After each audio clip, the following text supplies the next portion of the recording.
Bien, hola. Vamos a tratar el tema de las cuestiones de bioética. ¿Sí? Las cuestiones de bioética son bastante peliagudas dentro de lo que sería la explicación o la forma de concretarlo. ¿Por qué? Porque la gente se puede ver molestada, se puede sentir mal, molesta, como queramos decirle, ¿no? Por lo que se trata, por el tema tan peliagudo, ¿no? Tan extraño, tan puntilloso en el cual nosotros ahora nos vamos a embarcar. Bien, es cierto que actualmente, dada la comunidad, digamos, social, el pensamiento social que hay actualmente sobre estos temas es muy laxo. ¿Y por qué es muy laxo? ¿Es muy laxo porque no les guste o es muy laxo o porque por ejemplo, no quieren pensar más allá de lo que vemos cada día y esto pues dejamos a la buena voluntad y a la autonomía de las personas, ¿no? Entonces, esto realmente es diferente. Es decir, nosotros lo que vemos aquí es que se ha perdido la noción de una normativa más allá, más arriba. ¿Eso qué significa? Se ha perdido una intención, un conocimiento de que hay algo supremo al cual no podemos transgredir. ¿Sí? Esto nos lleva a pensar necesariamente que si no hay nada, si no hay un Dios, si no hay una ley natural, si no hay nada que debamos seguir, pues hacemos lo que nos da la gana y para eso podemos actuar con lo que nosotros queramos, poniendo la ética al servicio de la ciencia y no la ciencia al servicio de la ética. ¿Sí? Es decir, nosotros configuramos lo que es bueno o es malo dependiendo de lo que la ciencia logre. ¿Sí? Así pues, hemos conseguido llegar a una contradicción en la cual actualmente se proclaman que todos tenemos derechos, pero se conculcan a la mayoría de estos derechos, es decir, nos los pasamos por el forro de la camisa a efectos prácticos. ¿Por qué? Porque incluso negamos el mismo derecho a la vida, no de forma formal, no de manera formal, ¿no? Porque de manera formal está en la Constitución, ¿no? Incluso en el artículo 15, pero de manera material sí que lo violamos, permitiendo actos inmorales, como podrían ser, en el caso de España, pues los que es el proabortismo, ¿no? O incluso los que prefieren una eutanasia o que quieren legislar sobre la eutanasia, incluso sobre lo que un concepto popular, ¿no? Incorrecto, que es la eutanasia infantil, que no es propiamente eutanasia, ya lo veremos. ¿Esto por qué? Porque cuando se pierde el sentido de Dios, sí, repito, también el hombre, el sentido del hombre, el ser del hombre, la naturaleza del hombre, queda amenazada y contaminada. La vida entonces llega a ser simplemente algo material, algo que es una cosa, que podemos disponer de ella y por lo tanto que es propiedad exclusiva del hombre. Como es propiedad exclusiva del hombre, puede hacer lo que le dé la gana. Como esto consideramos que es así, permitimos hechos de tamaño como por ejemplo el aborto, la eutanasia, el suicidio asistido, etcétera, etcétera. Cosas que si seguimos una ley estricta y natural de decir el hombre como ser vivo tiende a la vida, esto es algo absolutamente inaudito y extraño, como mínimo.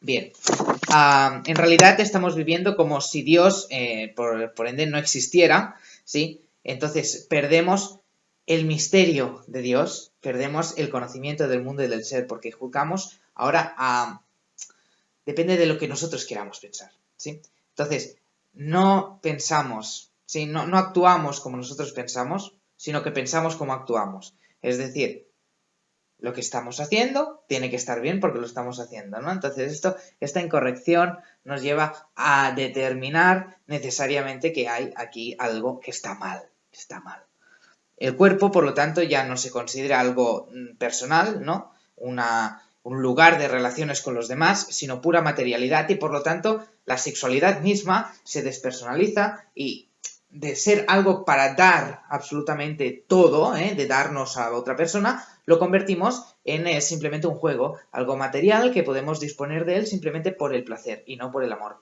Esto es algo que podemos ver actualmente y lo tenemos al día a día, ¿sí? Entonces se convierte esta sexualidad en lo que sería un instrumento de autoafirmación del propio yo, es decir, yo egoísta, quiero que me des placer. Entonces eso es la sexualidad actual y no la sexualidad a la cual aspira la Iglesia Católica. Bien, tiene dos significados esta sexualidad humana, es decir, un significado unitivo y un significado procreativo. El significado unitivo es unir estas dos personas completamente y el significado procreativo, evidentemente, necesariamente, nos lleva a este tener hijos, ¿no? Este procrear, continuar con la especie.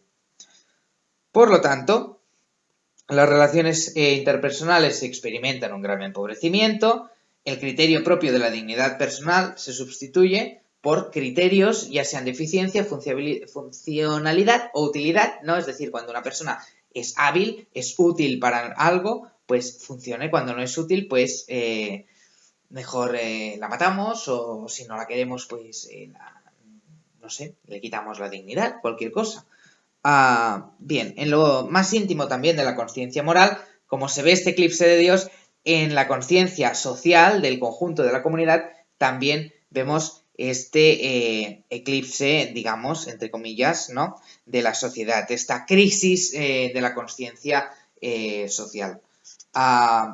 Esto que acaba formando unas estructuras de pecado que llevan a estas cuestiones sociales que son los problemas que la doctrina social de la Iglesia intenta entender. Vale.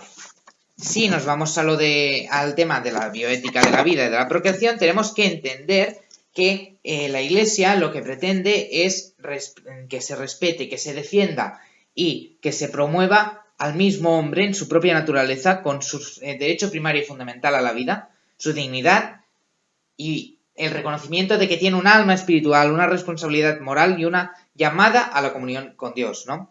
Esta investigación científica, la investigación científica es fundamental para que sea para conocer, ¿no? Pero esta investigación, esta técnica que adquirimos, no puede significar un señorío del hombre sobre la creación, más allá de lo que Dios nos ha otorgado. Es decir, no nos podemos creer Dios cuando estamos actuando en pro de la ciencia, en pro de la técnica, sino que dominamos el mundo porque somos hombres y tenemos pues estas capacidades más elevadas, digamos, que los animales, pero aún así nos tenemos que mantener en esta línea de decir, nosotros no podemos, por ejemplo, controlar la vida y la muerte porque es algo de designio propiamente divino. Esto es muy importante, ¿sí?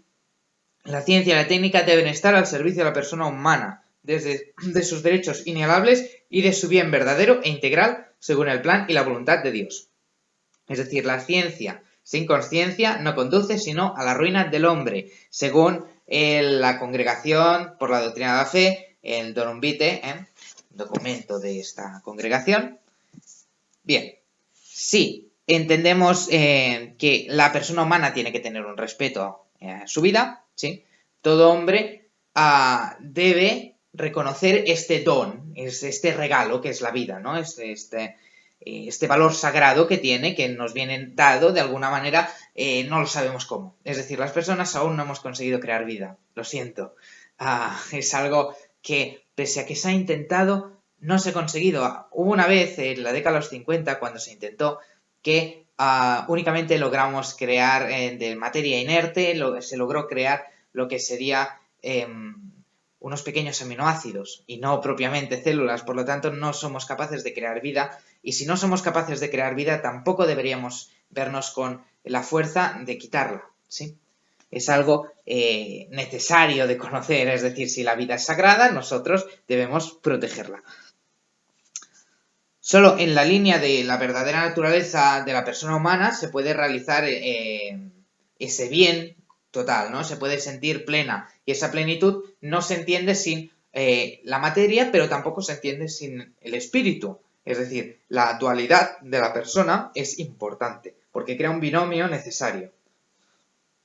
Cualquier intervención, por lo tanto, al cuerpo humano, ya sea física o psíquicamente, hay que tener mucho cuidado con él. ¿Sí? Hay que tener responsabilidad moral ante este significado ético que se crea en estos casos, ¿no?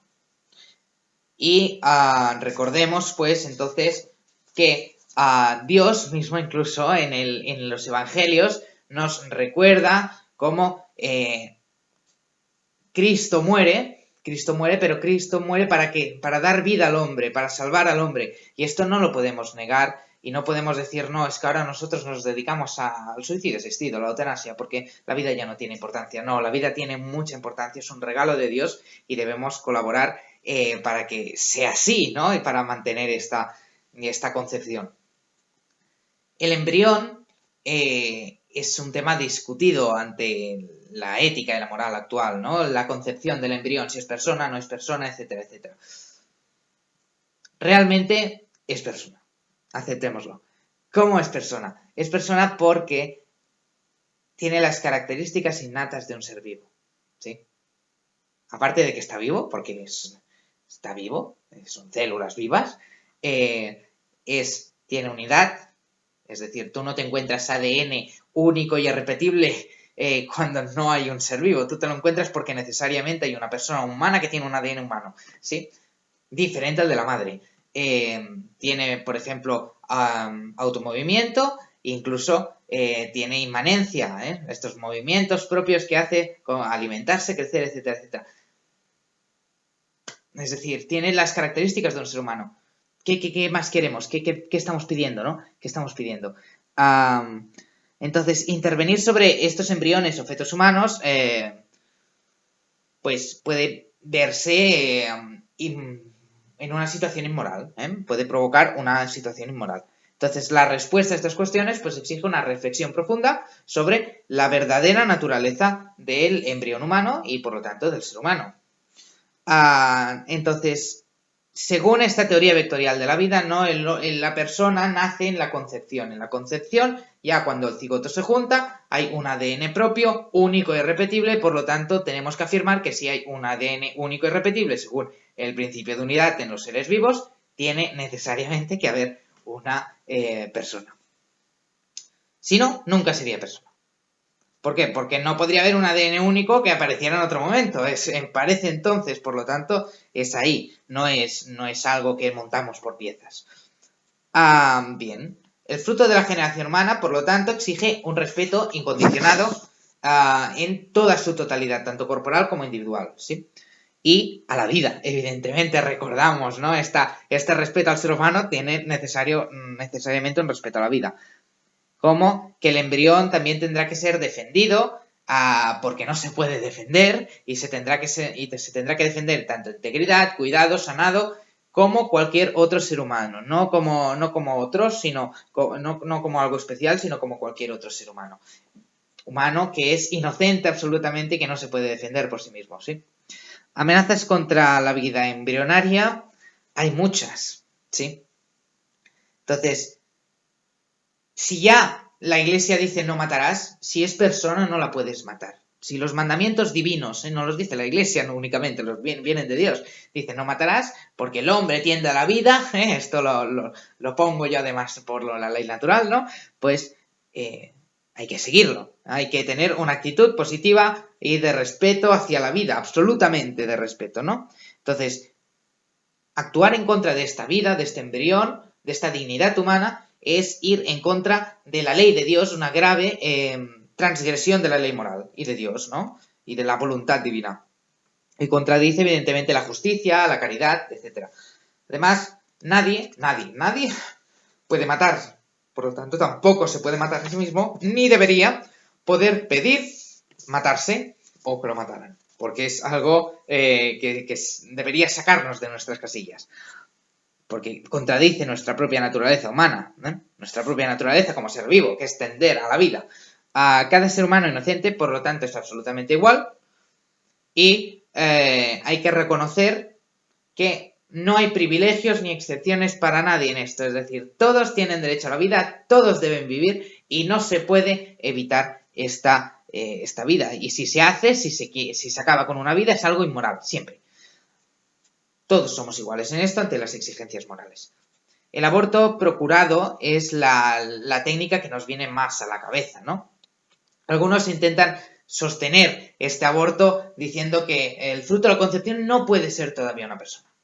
¿Sí? Pues sí, lo es. Ya hemos probado por qué, pero digamos que no siente, ¿no? Pongamos el ejemplo. Pues hay gente que no sienten, que tienen un problema grave, hay enfermedades graves en las cuales, pues, y extrañas, en las cuales, pues, tú no sientes dolor.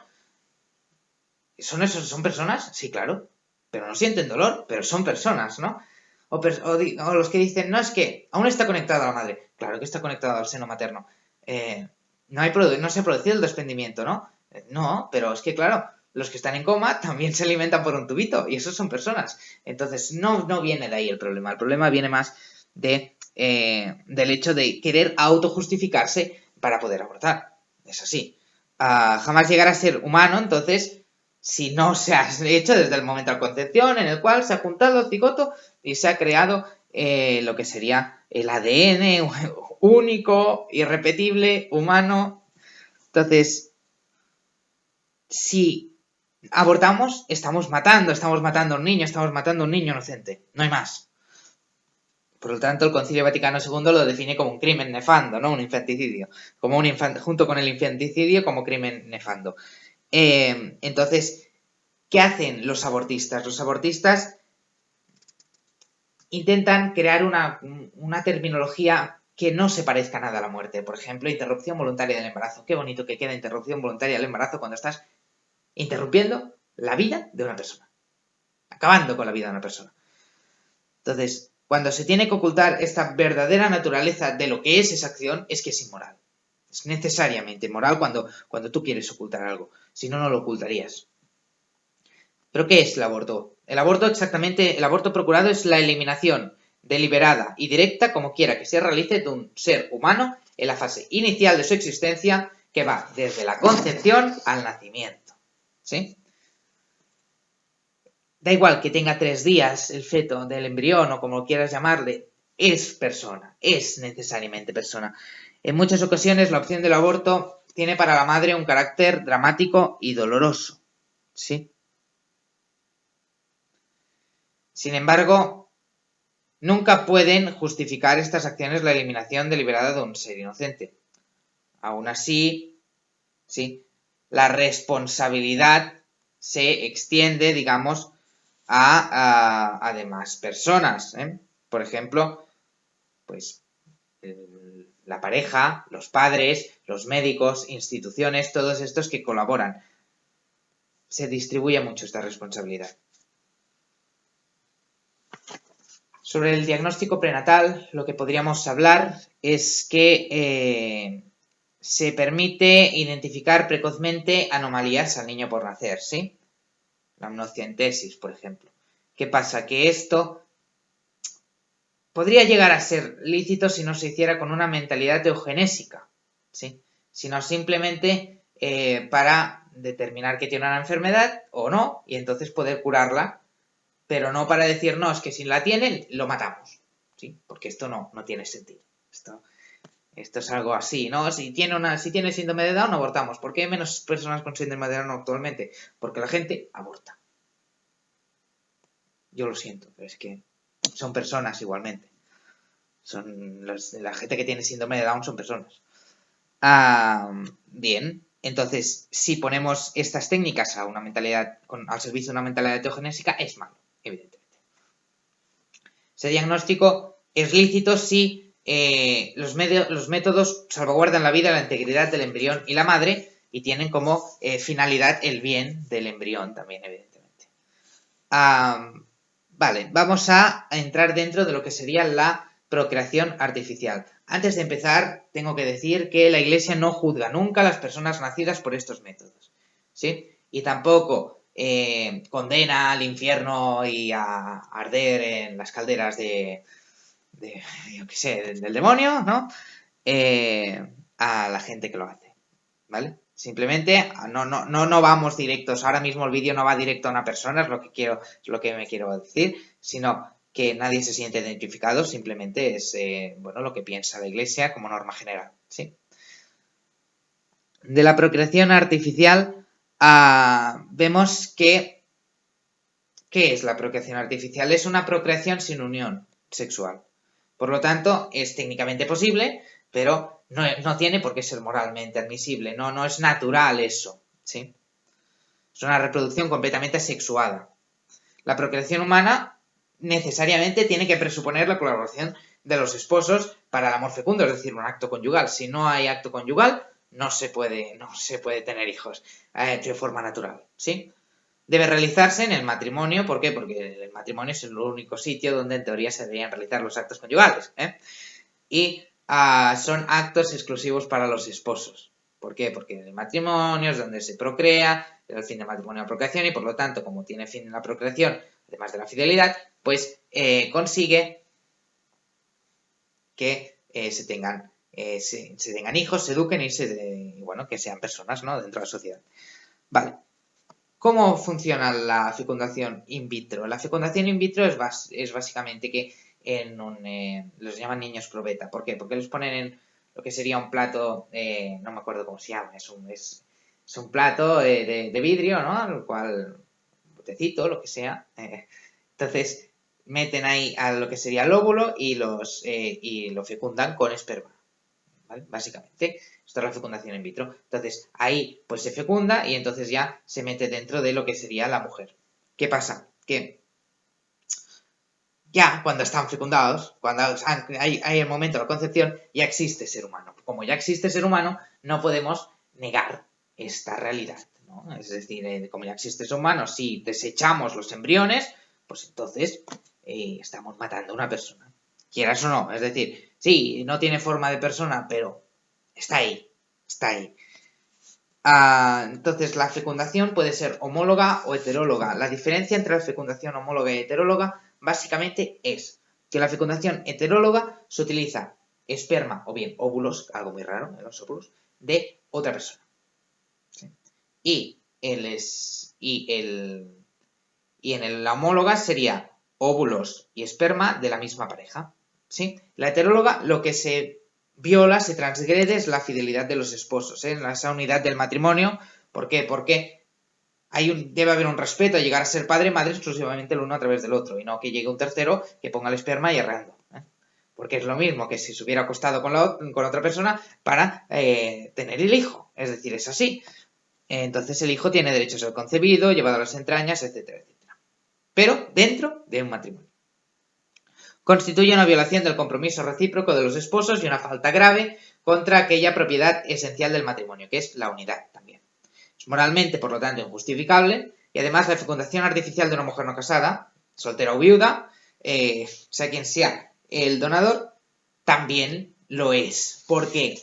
Porque yo querría ser alto, querría ser guapo, querría tener el pelo rubio y los ojos azules, ¿no?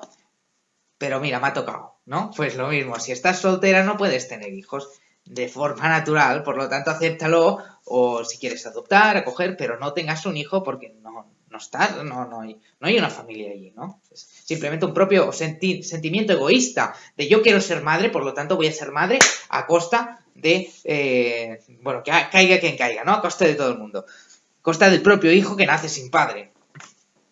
La fecundación artificial homóloga lo que atenta sobre todo es esta perfección propia del acto conyugal, ¿sí? Por lo tanto, esta apertura al don de la vida que tienen los esposos.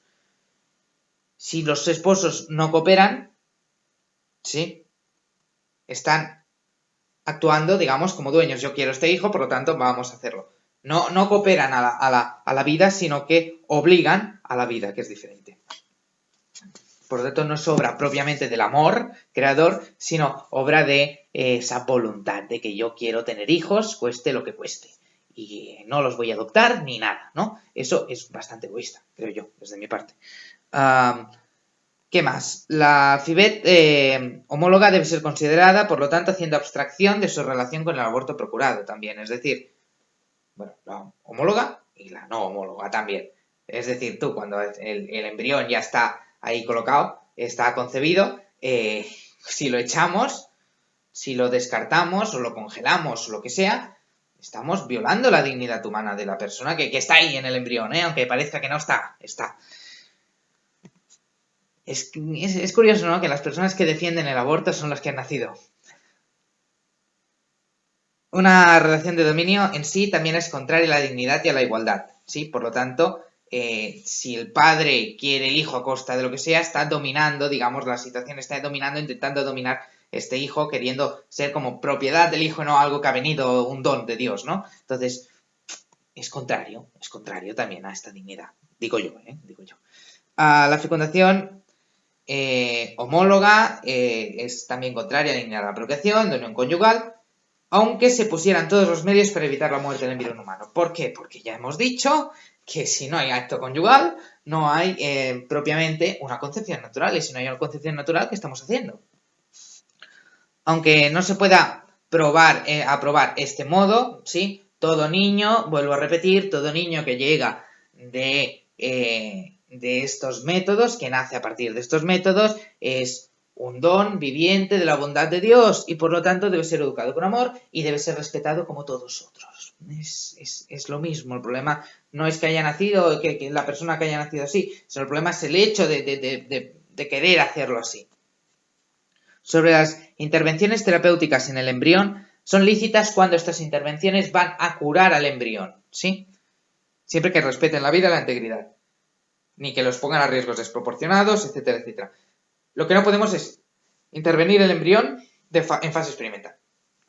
Eso es muy arriesgado y además de arriesgado va en contra de esta dignidad humana y de que los médicos tienen que procurar la salud y la vida del paciente. Algo un poco curioso, pero es así, ¿no? Es decir, el médico tiene que procurar que tú vivas y no hacer experimentos contigo, no ser un Mengele. Pues lo mismo con los embriones. Y sobre la investigación y la experimentación con embriones y fetos humanos, pues volvemos a lo mismo. Es decir, si es un embrión, si es un feto, es una persona y por lo tanto hay que respetar su dignidad como persona y lo que no podemos es decir, no, vamos a hacer experimentos, porque eso digamos que es un delito en consideración a su dignidad de seres humanos e incluso al mismo respeto debido al niño como persona, como ente, como cualquier cosa. Es decir, si incluso no permitimos hacer experimentos, en la Unión Europea hay un reglamento que no permite hacer experimentos con fetos animales y lo permitimos con los humanos, no puede ser. Tiene que ser, un poco de cordura, ¿no? Y ser consecuente con nuestras acciones. Vale. Y evidentemente tenemos que recordar que la investigación médica debe renunciar a intervenir sobre embriones vivos, ¿sí? Cuando ya ha fallecido, digamos, ha muerto, entonces, pues tendremos que tratarlo como si un cadáver se tratara. Entonces, si se quiere donar a la ciencia, pues la Iglesia no tiene que decir que no radicalmente, pero hay que tratarlo como una persona humana, ¿no? Es decir, si fuera nuestro hijo, querríamos que fuera así. Toda práctica comercial, evidentemente, es ilícita y debe ser prohibida. Como hace Planned Parenthood, lo podéis buscar en internet, que es un desastre lo que hacen, pues eso es absolutamente ilícito. Porque claro, si llegamos a esto, al final las mujeres se embarazarán y abortarán para vender a sus embriones, incluso habrá mujeres que harán esto, se embarazarán y lo harán para simplemente cobrar, y eso, si llegamos a esta moral, a este punto, la sociedad está perdida. Es inmoral, por lo tanto, producir embriones humanos destinados a ser explotados como material biológico disponible. Repito, lo que he dicho, pues lo reafirmo con este documento de Donum Vitae. Comportándose de tal modo el investigador que usurpa el lugar de Dios, usurpa el ser creador de la vida, señor de la vida, porque determina arbitrariamente quién puede vivir y quién no, ¿sí? Entonces, estos procedimientos son contrarios a la dignidad del ser humano, al embrión y además a la propia persona humana, a la propia dignidad como especie. Es que es así. Lesionan el derecho de la persona a ser concebida y a nacer en el matrimonio y del matrimonio. Además, estas manipulaciones son contrarias a la integridad personal, a la identidad, y que cada persona merece respeto por sí misma. ¿Sí? Por lo tanto, desde su inicio hasta su final, desde el inicio hasta la muerte, merecen un respeto. Vale, bien, ahora vamos a intentar tratar el tema de bioética del sufrimiento y de la muerte. Este es un tema muy complicado, ¿sí? Y quizás me ponga un poco ñoña porque me toca personalmente mucho, ¿vale? Entonces, veamos por qué, ¿no? El sentido del sufrimiento y de la muerte. Sufrimiento en el Antiguo Testamento es lo mismo que mal. No había una palabra distinta. Básicamente también porque las lenguas en las cuales están escritos son hebreo, ¿no? En sí. Es una lengua que tiene pocas palabras incluso. Por lo tanto, hay palabras con muchos significados. Estos significados a veces se confunden, entre comillas, ¿no? Y el mal y el sufrimiento tenían este mismo significado. Debemos dividir el sufrimiento físico del sufrimiento psíquico. El sufrimiento psíquico es el sufrimiento, ¿no? En catalán patiment, y el sufrimiento físico, ¿vale? El primero era moral, digamos, entre comillas, psíquico, pues el físico sería el dolor. Toda persona a que le duele algo, muy probablemente sufrirá, a menos de que pues no tenga bien asociado estos conceptos, sufrirá. Pero el sufrimiento no significa necesariamente algo malo, de verdad, ¿sí? Es decir, no significa algo que viene, por ejemplo, como un castigo.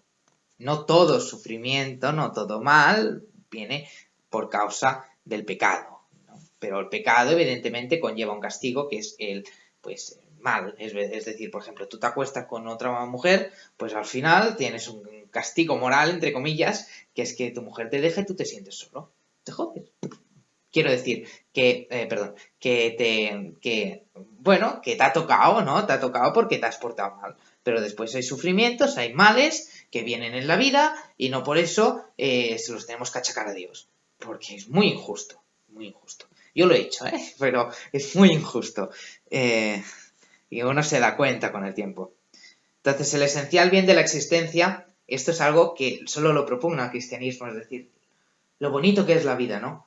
Eso es interesante, como el cristianismo profesa la bondad del creador y el bien de las criaturas y el bien de la creación, es decir, la creación es buena, debemos protegerla, debemos quererla y nosotros mismos como personas que estamos viviendo, hemos sido creadas, debemos mantenernos firmes y amando los unos a los otros porque es así como debemos vivir. Se podría decir que el hombre, por lo tanto, sufre, ¿por qué? Porque no participa en algún bien. O como diría San Agustín, porque ama algo que no tiene. En el concepto cristiano, la realidad del sufrimiento, por lo tanto, se explica por medio del mal, pero siempre referido a algún bien. Es decir, yo me encuentro mal porque sé que me encuentro bien. Si no yo me encuentro mal porque sé que no me encuentro bien. Si me encontrara bien, si nunca hubiera un bien, no podríamos distinguir el mal del bien, ¿sí? Por lo tanto, necesariamente debe existir un bien. Es decir, si no supiéramos, no sé, que abrazar a alguien es bueno, ¿sí? O matar a alguien es malo, si no supiéramos que vivir es bueno, cuando matáramos diríamos, no pasa nada, hombre, no pasa nada, porque hemos matado, pero no sabemos, vivir no es bueno ni malo, ¿no? Por lo tanto podemos matar. Pues es lo mismo, aquí es lo mismo. Si el bien es la vida, la muerte necesariamente procurada es mala. Entonces, solo el hombre cuando sufre sabe que sufre. Solo el hombre, ¿eh? Y se pregunta el por qué. Y cuando no encuentra esa respuesta, sufre más. Por ejemplo, cuando no sabes por qué No, tus padres nunca te han comprado la Play, ¿no? Cuando eras pequeña decías, papá, ¿por qué no me compras la Play? ¡Jo! Yo quiero la Play, ¿eh? Y después, pues no te la compraban. O más mayor, ¿no? Cuando dices, es que yo quiero esto y no consigo. ¿Por qué no? Qué injusto, ¿no? Y el hombre sufre no solo porque no lo consigue, sino porque no entiende por qué no lo consigue. Entonces, esto, si nos llegamos al extremo, podemos llegar a negar la existencia del mismo Dios diciendo, Dios no me lo da, Dios es malo. Claro, la pregunta entonces del sentido del sufrimiento es muy importante. ¿Por qué? Porque sin ella no podemos entender la bondad de Dios, ni podemos entender por qué estamos aquí. Entonces, no es verdad que todo sufrimiento, vuelvo a repetir, sea consecuencia de la culpa y tenga un carácter de castigo. El sufrimiento tiene un carácter de prueba, las enfermedades tienen un carácter de prueba a la santidad, es decir, por el sufrimiento se puede llegar a la santidad. Eso sí, igual que por el matrimonio es camino de santidad, todo es camino de santidad en esta vida, si tú quieres. Menos, evidentemente, las cosas inmorales, eso ya no es camino de santidad. ¿Qué más? Recordemos también que Dios viene a salvar al hombre del mal, pero no del dolor. Mal igual a sufrimiento, no dolor. Entendamos esto. Entonces, ¿puede haber personas que tengan enfermedades y sean felices? Sí, pueden haber personas que se estén muriendo y estén felices por la vida que han tenido y agradecidas. Eso es muy bonito, ¿no? Entonces, la misión del Hijo de Dios consiste en vencer el pecado y la muerte. Hemos vencido la muerte, hemos vencido el pecado, entonces, gracias a Dios, ¿no? Entonces, Él vence el pecado con su obediencia hasta la muerte, vence la muerte con su resurrección. ¿Qué significa esto que vence la muerte? Vence la muerte significa que ya no nos morimos propiamente, sino que hay algo más allá que nos permite estar seguros, ¿no? De que hay algo más allá y de que existe vida, que no se acaba, sino que sigue, y sigue, como las pilas de Duracell, por lo mismo. Esto, evidentemente, debemos juzgar este sufrimiento del hombre, pero el judaísmo lo ha juzgado mucho en relación con el pecado, ¿sí? Pero se debe intentar hacer algo no tan como el pecado concreto, sino como el pecado de origen. Es decir, como todos tenemos pecado original, evidentemente sufrimos, punto, ¿vale? Y no necesariamente porque peques vas a sufrir un castigo directo, ¿sí? Más allá del juicio final, etcétera, etcétera, si no te has confesado, si no te arrepientes. En la base de los sufrimientos humanos, por lo tanto, hay una implicación múltiple con el pecado, ¿sí? Ante todo, la muerte, ¿qué comporta? Comporta la disociación de la personalidad psicofísica del hombre, ¿sí? Hablemos de la muerte, ¿no? Hablemos de qué significa esto, porque claro, nosotros pensamos, es que claro, nos vamos a morir igual, sí, nos vamos a morir. Sí, yo me voy a morir y todo el mundo se va a morir. ¿Y qué? ¿Qué es la muerte? La muerte es la disociación de la personalidad psicofísica del hombre, es decir, nosotros dejamos el cuerpo atrás y la parte espiritual, pues, se transporta, digamos, entre comillas, a un estado que bien puede ser de gracia o bien puede ser absolutamente de tristeza y de oscuridad, ¿no? Eso es el infierno y es el cielo, es decir, el cielo no existe, está arriba y el infierno está abajo, eso es una tontería, como una casa que, digamos que es una simplificación para que lo entendamos todos, pero no puede ser así, es más, cuando en catalán decimos el Padre Nuestro, decimos Pare nostre que esteu en el cel, no que sou en el cel. ¿Sí? Esteu es estar, en catalán es un verbo de sentimiento, de emoción, no de lugar. Entonces, para los salvados, la perspectiva escatológica en el sufrimiento es totalmente cancelado. Es decir, si tú te mueres y te mueres contento, te mueres en gracia de Dios, bueno, ya no hay dolor, ya no hay muerte, ¿no? Ya no hay nada. Por lo tanto, ¿sufrimiento? ¿Qué sufrimiento? Sí, entonces, esa es la visión de la iglesia. Cuando tú no tienes un algo más allá, dices, joder, qué vida más rollo, me está tocando a mí todo malo y me voy a morir, porque claro, mejor nos matamos y se acaba ya todo. No, mejor aguantamos, porque total, para aguantar un poco más, que vamos a tener, que en teoría la iglesia nos nos explica que hay una vida inmensa afuera, ¿no? Es esta luz de salvación que da Dios, ¿no? Que da Jesús mismo, Dios salva, ¿no? Significa Jesús, pues nos trae esta alegría que es la vida después de la muerte y por lo tanto la cancelación de todo tipo de sufrimiento y dolor físico ya no habrá, por lo tanto el sufrimiento de moral psíquico, ¿no? De espiritual, pues ya no puede haber si estás salvado, porque estás en el cielo y en el cielo no hay eso. O bien, como lo queramos llamar, ¿eh? Entonces, por medio del sufrimiento de Cristo, esto los que no son cristianos llevan muchos años. En el cristianismo les cuesta mucho de entender.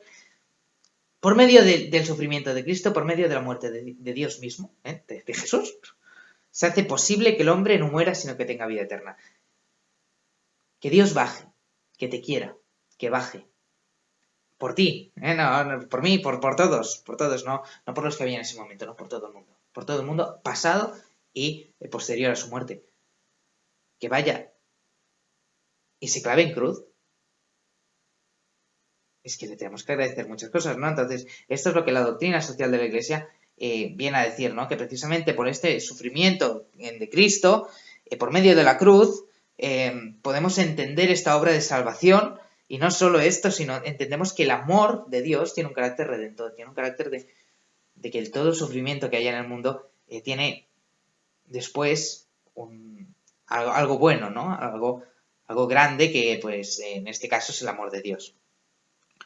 Las escrituras se cumplieron, esto es parte ya de religión, ¿no? Pero digamos que ya se hablaba de la muerte del Mesías, del sufrimiento que tendría que pasar el Mesías para lograr esta salvación del pueblo de Israel, que al final pues se ha convertido en la salvación de todo el mundo. Bien, el suicidio. Entremos en el suicidio. El suicidio es malo, pero el suicidio es siempre inaceptable porque es un rechazo del amor a sí mismo y renuncia a los deberes de justicia y caridad. ¿Sí? Ahora bien, hay personas que, o sea, cuando tú te suicidas, puedes llevar una atenuación muy grande en esto. Es decir, aunque tú solo tendrías una condena moral completa y que te podríamos decir, tú has pecado absolutamente y no sé qué, cuando te suicidas, porque sí, pero cuando tienes una depresión detrás, una enfermedad, algo que te impulsa a esto, bueno, tiene, digamos que un atenuante muy grande, tan grande que al final esta responsabilidad a veces se puede anular incluso. La eutanasia, en cambio, es poner fin a la vida de personas disminuidas, enfermas o moribundas, y es moralmente inaceptable, absolutamente, absolutamente. ¿Por qué? Porque matamos porque ya no es hábil la persona, porque ya no nos sirve. Ya no nos sirve esta persona, por lo tanto la matamos. Esto no es bueno. Es decir, si una persona se siente hecha una mierda, lo que no puedes es decir mátate. O sí, te enchufo la jeringuilla y a tomar por saco. No. Lo que tienes que darle es amor. Eso es lo que el médico tendría que pensar, es en darle esperanza, y las personas, las familias, en darles amor.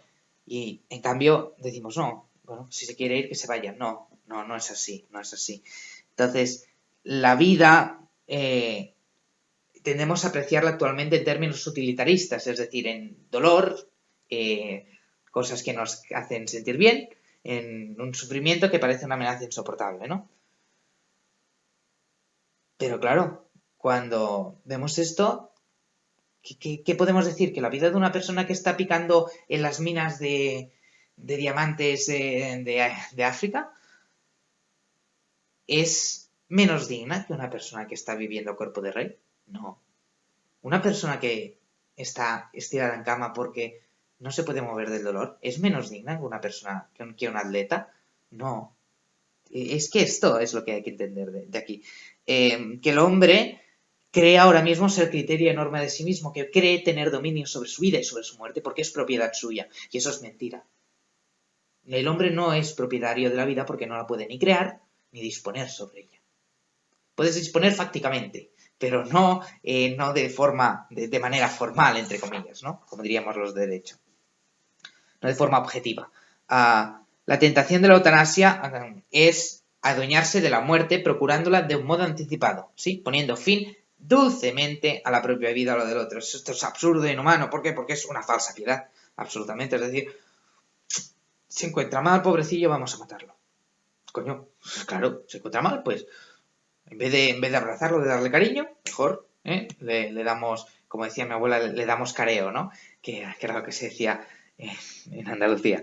A la base de criterios de eficiencia productiva, según los cuales una vida irremediablemente inhábil ya no tiene valor alguno, ¿no? Esta es la base que se utiliza, una base absolutamente absurda, es decir, un señor mayor con 80 años que no se pueda mover, pues ya no es tan digno como otra persona, por lo tanto, venga, vamos, ¿no? O una persona que tenga, no sé, una enfermedad terminal, ¿por qué no podemos darle amor hasta el fin de esos días?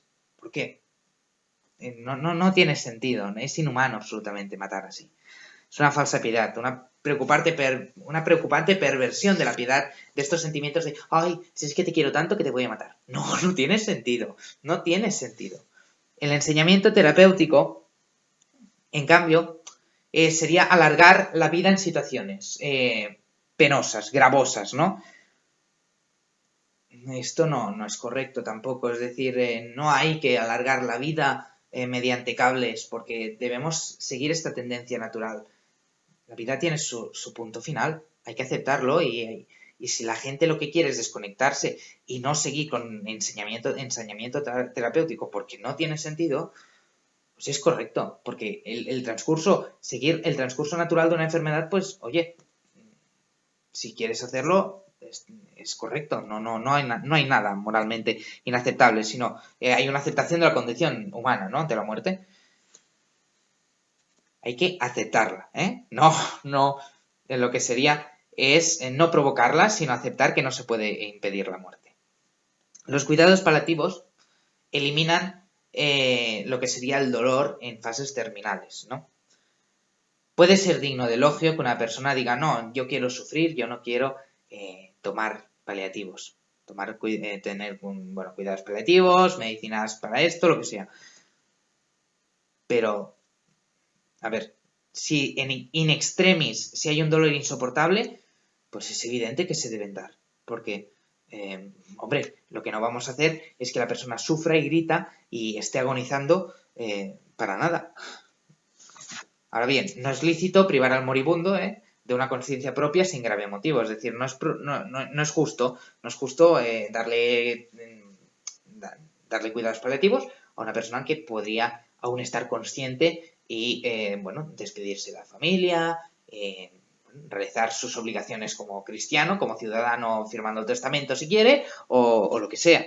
Además, los cuidados paliativos constituyen una forma privilegiada de la caridad desinteresada, ¿vale? Deben ser alentados siempre y cuando pues, se cumplan estas características de que sean para el final de la vida, que no sea en situaciones en las cuales podría haber una salvación, digamos, ¿no? Que ya esté en extremis y evidentemente que no se le quite la consciencia al propio moribundo, si puede evitar, evidentemente.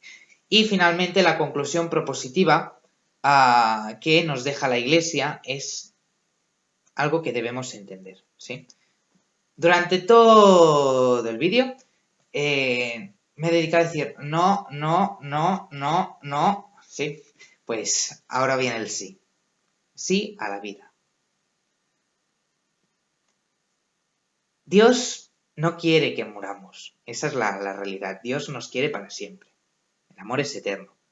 El amor de Dios por nosotros es eterno también. Por lo tanto, el deseo que brota del corazón del hombre necesariamente es de aspiración de compañía, de solidaridad, de apoyo en la prueba. Por lo tanto, lo que no podemos decir es, no, como la vida es, como estoy, me duele los huesos, me duele no sé qué, pues voy a morirme. No, lo que hay que hacer con ello es vivir en el Señor. ¿Qué es vivir en el Señor? Es que esto es algo muy raro, ¿no? Si no has captado esta esencia cristiana es muy raro.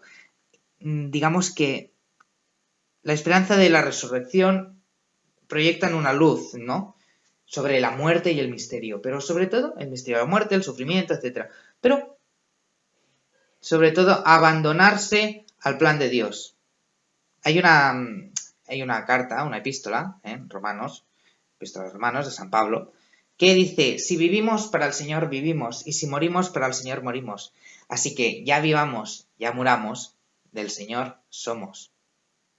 Entonces, morir para el Señor, ¿qué significa? Aceptar la muerte como acto supremo de obediencia a Dios mismo, a Dios Padre, que nos llama, y nosotros pues vamos a Él, ¿no?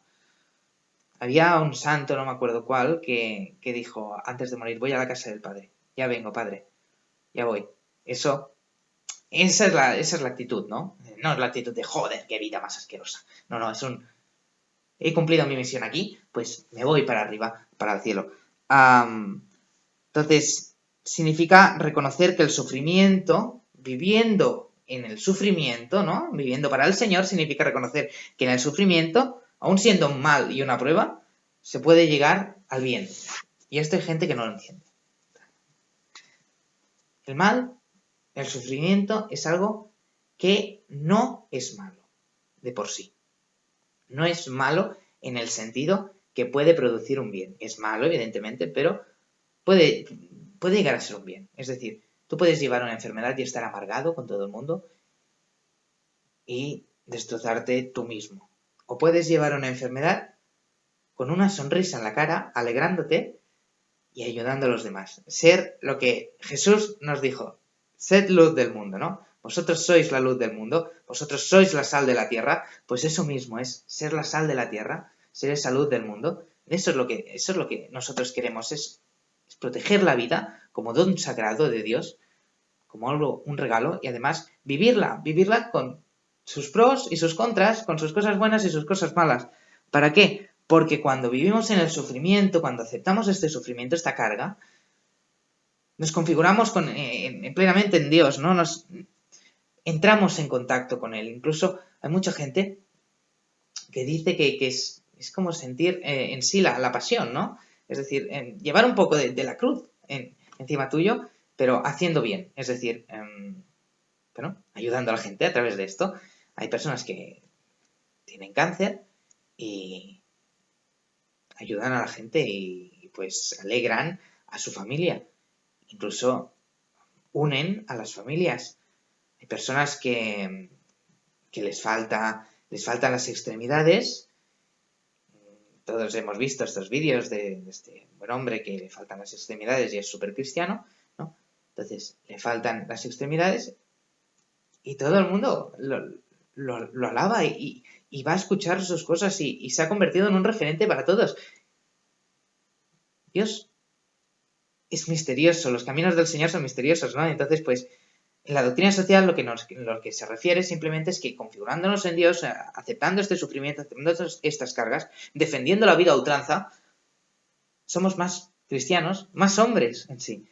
Y nos asociamos en la obra redentora de la Iglesia, de la humanidad, en la obra redentora, salvadora de Dios mismo. Es decir, somos la pluma que escribe el mensaje de Dios. Y eso es lo que os tiene que quedar en esta cuestión de bioética, ¿no? Es decir, nosotros no podemos actuar en contra de la en contra de la naturaleza humana a favor de lo que sería la ciencia o la técnica, sino que tenemos que utilizar esta biología, esta técnica, esta ciencia, lo que queramos decirle, para ser más hombres, ser más personas, ser mejores y ser la sal de la tierra. Bueno, pues nada, hasta aquí el tema 5. Cuestiones de bioética.